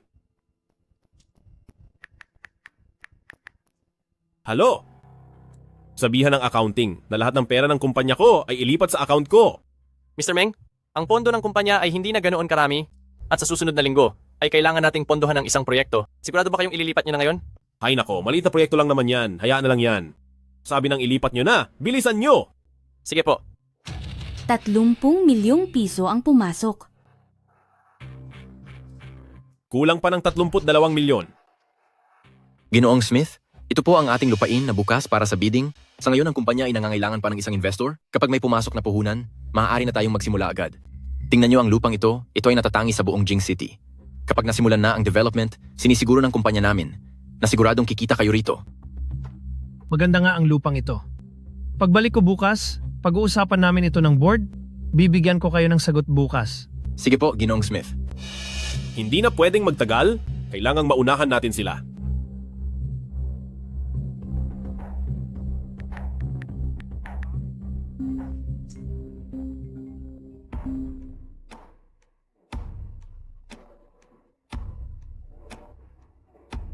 Halo? Mahal ko. Bakit? Ano kasi? Siyempre namimiss kita. Pupunta ako dyan sa'yo mamayang gabi. Sige. Hihintayin kita sa bahay. Gaya nga ng inaasahan mo, lumapit na sa akin ang lalaking yan. Ang isda, kumagat na sa pain.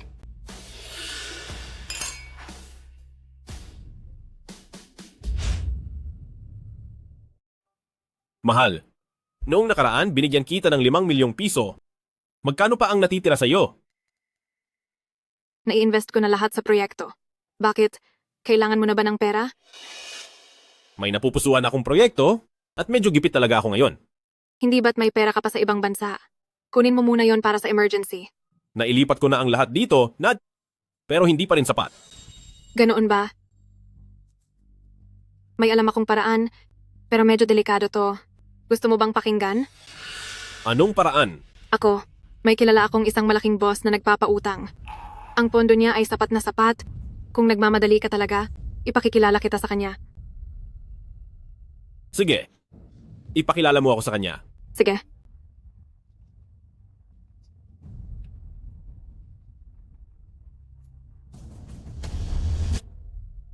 Pasok. Kuya Wang, isinama ko ang kaibigan ko para makipag-usap sa'yo. Hindi ba ito si lungsod ng Jing na pinakabatang investor na si Mr. Meng? Bakit napasyal ka dito sa akin ngayon?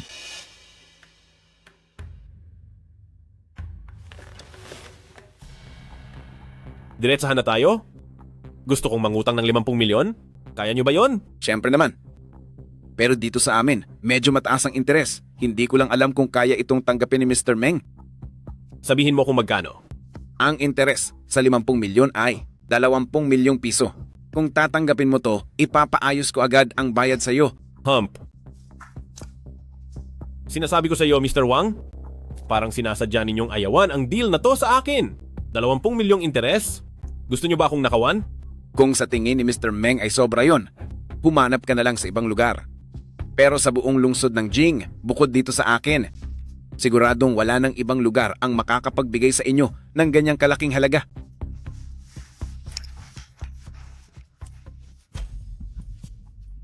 Sa pinaka-importanting lugar ng lungsod ng Jing, ang may pinakamagandang pwesto na Yifeng Garden.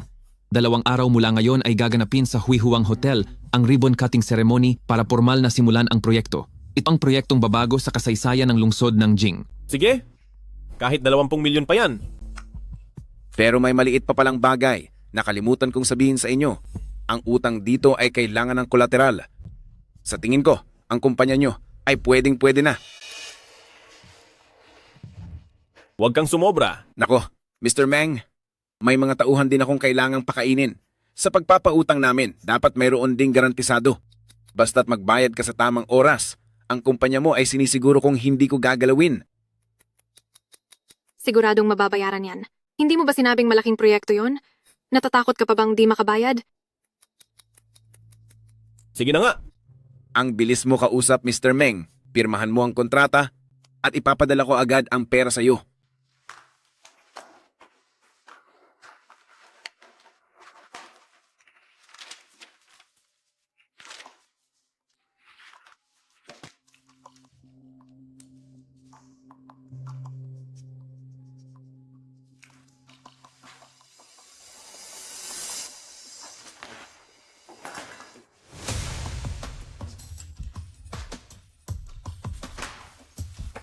Nakatanggap ng 50 milyong piso?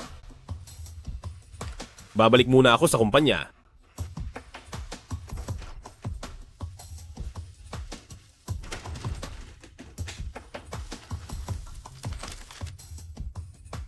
Ang utang nating dalawa, burado na. Para sa susunod na eksena, maaari na kayong magsimulang umarte.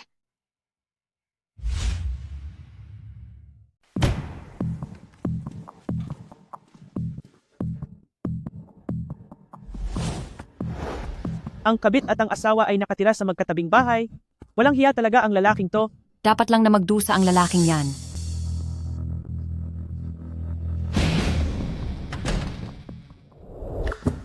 Inakit mo ang boyfriend ko at sa harap ko pa talaga. Dahil sa'yo, bruha ka, magbayad ka sa lahat ng ito.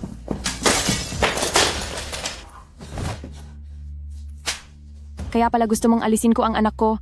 Dahil may kabit ka na pala sa labas. Niloko mo ako. Ako. Meng Shangli, hindi ba dapat magpaliwanag ka sa akin? Mahal? Hindi ganon? Yon? Pakinggan mo muna ang paliwanag ko. Tinawag mo siyang asawa? Ano ako? Pwede ba? Huwag ka nang gumawa ng gulo. Meng Shangli, nagawa mo pang saktan ako para sa kabit na to. Idilat mo ang mga mata mo at tingnan ng mabuti. Sino ba talaga sa ating dalawa ang kabit?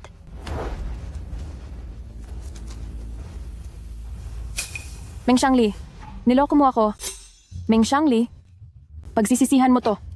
Nagawa mo pang. Sinaktan mo ang asawa ko, ikaw.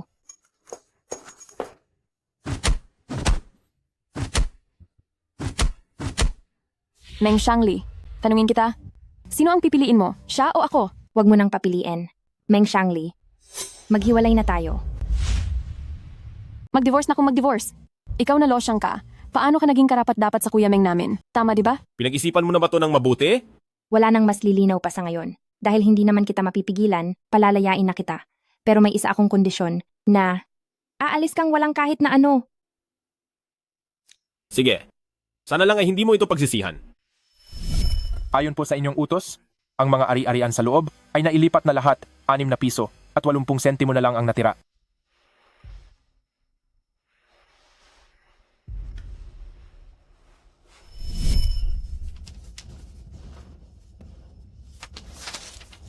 May 6.8 tayo sa joint account natin.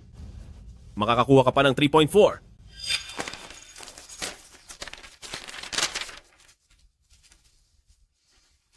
Meng Shangli, talagang matagal mo na palang pinlano ang lahat. Hindi ba't dahil yan sa kahangalan mo?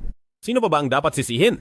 Pirmahan mo na agad ang kasunduan. Yang mukha mong yan, nadidiri ako sa tuwing nakikita ko.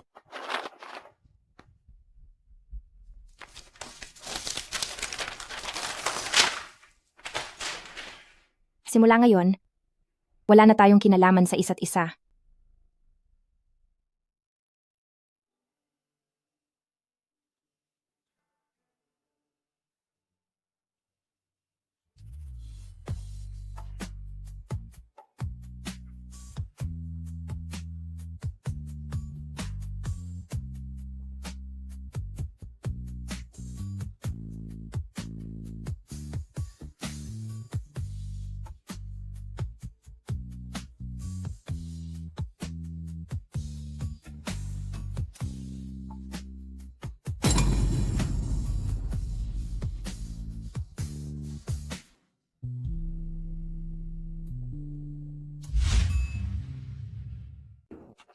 Meng Shangli,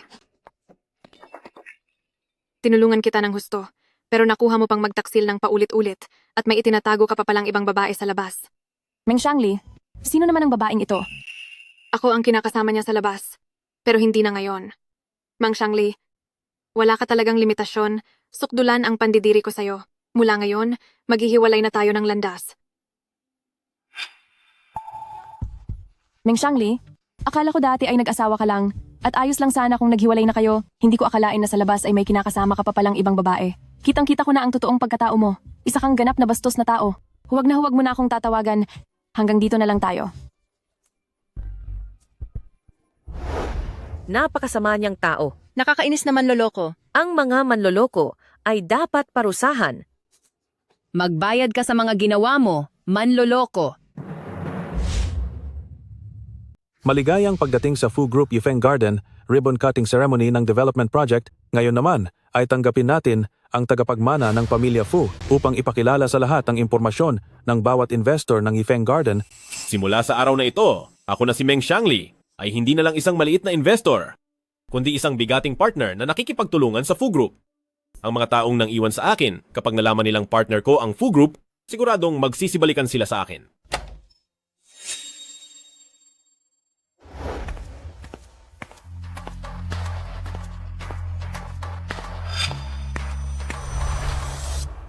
Maligayang pagdating sa Yifeng Garden Development Banquet. Ang proyektong ito, kaya naging matagumpay, ay dahil sa suporta ng mga investors sa likod nito. Ngayon, ipakikilala ko ang unang investor, si Mr. Will na mula sa Haikuo. Nag-invest siya ng 600 milyong piso. Ang pangalawang investor ay si Mr. Wang Qiao, nag-invest siya ng 400 milyong piso. Ang pangatlong investor ay si Mr. Meng Xiangli. Nag-invest siya ng 3 piso at 40 sentimo? Haha, 3 piso at 40 sentimo lang? Nandito ba siya para paglaruan ng Fu Group? Paano niya nagawa yun? Maging ang Fu Group ay nakuha niyang lukohin, tingin ko ayaw na niya yatang manahimik. Hindi ganoon yon. Ito, siguradong mayroon lang pagkakamali o hindi pagkakaunawaan dito. Mga binibini, ito nga ang card na ibinigay sa amin ni Ginoong Meng. Ginoong Meng, ang 3 piso at 40 sentimo ay nagawa mo pang ipakita sa ganitong okasyon. Mukhang wala kang balak makipagtulungan ng maayos. Paalisin na siya. Fei, makinig ka muna sa akin. Ang card na ito ay hindi sa akin. Hindi mo card? Kung ganoon ay maglabas ka ng sarili mong card. Ako. Wala ka, di ba? Kung wala ay lumabas ka na. Bitawan niyo ako. Ngayon, ipakikilala naman namin ang huling investor. Si Shen Qingran Bebe. Shen, nag-invest siya ng 100 milyong piso.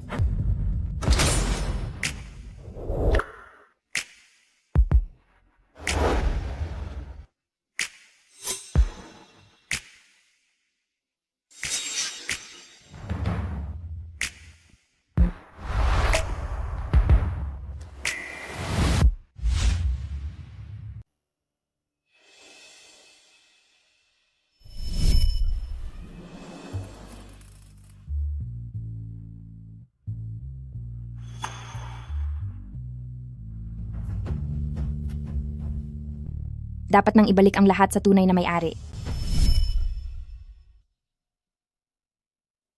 Mr. Meng Nang, tapos na ang palugit.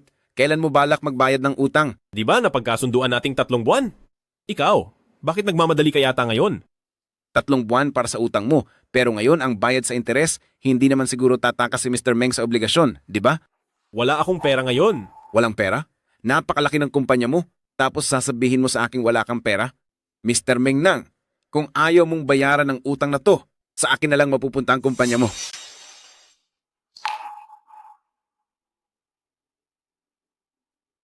Xiao Zhang, alam mo na ang dapat mong gawin. Hoy boss, lahat ng gamit sa kumpanya na may halaga, nahakot na silang lahat. Oo nga pala, balita ko ay tinakas ni Meng Xiangli ang lahat ng pera, siguradong nasa kanya.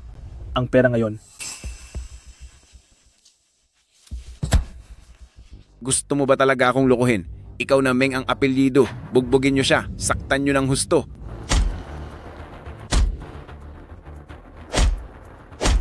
Bibigyan pa kita ng 1 araw. Kapag di ka pa nakahanap ng pera, paparusahan ko yung binti mo.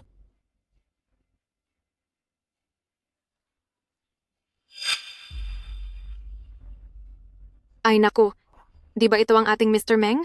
Bakit ang dungis mo yata ngayon? Nabulag talaga ako kaya pala nagustuhan ko ang walang kwentang tulad mo. Mabuti na lang at natauhan na ako ngayon. Salamat na lang sa ating Qingran, kung hindi ay tuluyan na akong nabulag. Di ba sabi mo gusto mo akong pagsisihin?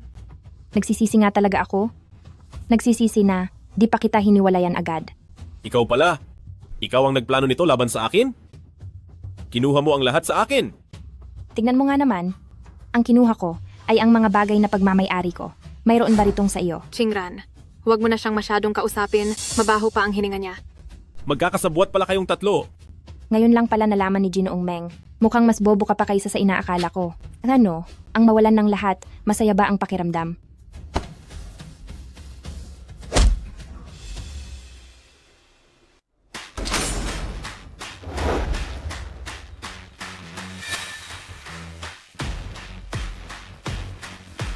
Sino si Meng Xiangli? Sumama ka sa amin. Bakit niyo ako huhulihin? Dahil sa tangka mong pagpapasama sa kapwa. Malinaw ang ebidensya, dalhin na yan. Bitawan niyo ako. Bitawan niyo ako. Lakad. Shen Qingran!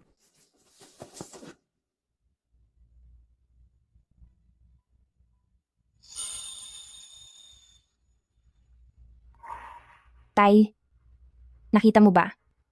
Sa wakas ay naipaghiganti na kita. Leading Company CEO, Meng Xiangli, dahil sa seryosong krimen, nagsimula na ang pagdinig sa korte ng lungsod. Ang may sala na si Meng Xiangli, dahil sa kasakiman sa yaman ni Pamilyang Shen, ay niloko ang anak ni Pamilyang Shen. Sinaktan si Shen Xiong at gumawa ng 2 peking aksidente na naging sanhi ng pagkawala ni Shen Xiong at ang hindi pagtuloy ng pagbubuntis ni Miss Wen. Si Meng Xiangli ay hinatulan ng habambuhay na parusa at tinanggalan ng lahat ng karapatang sibil. Pa, nakita mo ba to? Sa wakas, nabigyan na kita ng katarungan. Cheers!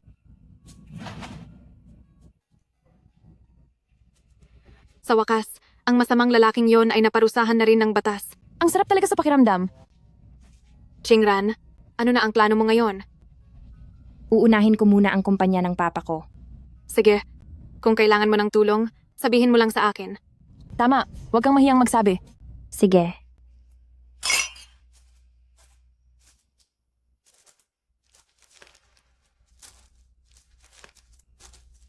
Bib, Shen, pwede mo ba akong bigyan ng pagkakataong makipagtulungan sa'yo? Paano kung pagsamahin ang Fu Group at ang Shen Group para maging iisang kumpanya na lang? Ano sa tingin mo? Mukhang maganda ang suhestiyong yan.